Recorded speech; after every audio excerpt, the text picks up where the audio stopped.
আসসালামু আলাইকুম প্রিয় শিক্ষার্থীবৃন্দ, আজকের ক্লাসে সবাইকে স্বাগত। আজকে আমরা নবম দশম শ্রেণীর কাজ শক্তি ও ক্ষমতা অধ্যায়ে কোন বস্তুকে তরলে নিমজ্জিত করলে বস্তুটি ডুববে কিনা ভাসবে সেই সম্পর্কে কিছু সমীকরণ শিখব।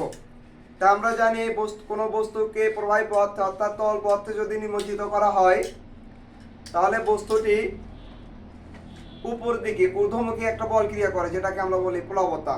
এই প্লাবতার মান হলো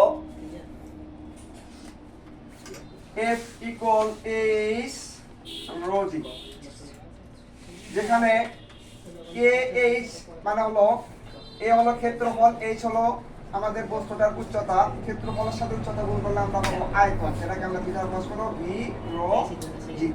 এই প্লাবতা বস্তুটাকে কোনো তরল পদার্থে নিমজ্জিত করলে উপরের দিকে ক্রিয়া করবে।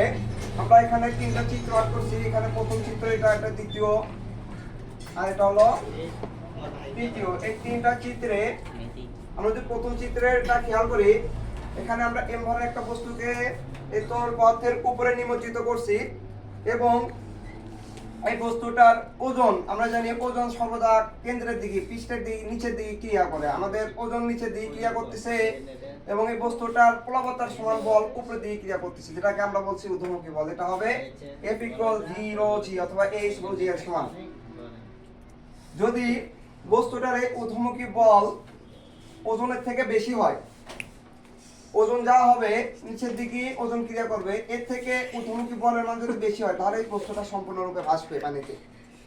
আমরা ওজনের মান পাবো W = mg এবং প্লাবতা পাবো V = F = AH ρg বা V ρg। তো এখানে এই বস্তুটা সম্পূর্ণভাবে ভাসবে তখনই যখন প্লাবতার মান বেশি হবে, ওজন কম হবে।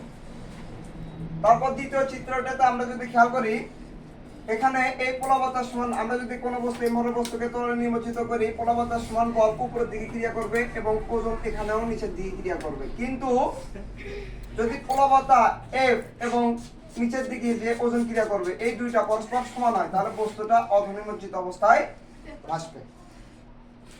তারপর যদি আমরা তৃতীয় চিত্রটা পড়ি, ভরের বস্তুকে তরলে নিমজ্জিত করার কারণে এর ওজন নিচের দিকে ক্রিয়া করতেছে এবং প্লাবতা উপরের দিকে ক্রিয়া করতেছে, কিন্তু প্লাবতার পরিমাণ কম এবং ওজনের পরিমাণ বেশি। প্লাবতা কম হবে আর ওজনের পরিমাণ যদি বেশি হয় তাহলে বস্তুটা এখানে ডুবে যাবে। আমরা এভাবে কোন বস্তু ডুববে আর কোন বস্তু পানিতে নিমজ্জিত করলে বা তরলে নিমজ্জিত করলে ভাসবে তার গাণিতিক ব্যাখ্যা করতে পারবো। আসসালামু আলাইকুম। আজকের ভিডিওটি দেখার জন্য ধন্যবাদ।